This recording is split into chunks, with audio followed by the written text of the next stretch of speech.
cinemanew.in. தமிழக முதல்வர் ஜெயலலிதா நேற்று இரவு காலமானார். அவரின் மறைவு தமிழகம் முழுக்க சோக அலையில் உருவாக்கிவிட்டது. பொதுமக்கள், கடைசி தொண்டர் அவரின் உடலுக்கு அஞ்சலி செலுத்தி வருகினர். திரையுலகம் எல்லோரும் அஞ்சலி செலுத்தி வருகினர்.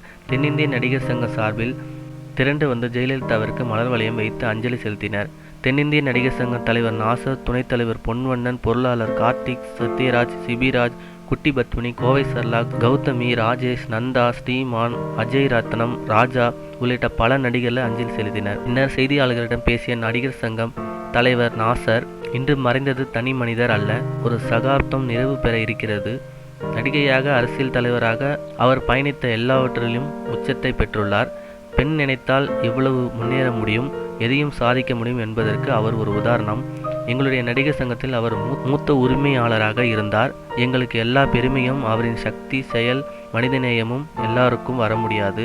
அவரை இழந்த அனைத்து அன்பு உள்ளங்களுக்கும் நடிகர் சங்க சார்பில் ஆழ்ந்த வருத்தங்களை தெரிவித்துக் கொள்கிறோம். அவர் பயணித்த பாதையில் நாங்களும் பயணிப்போம் என்று இவ்வாறு நாசர் கூறினார்.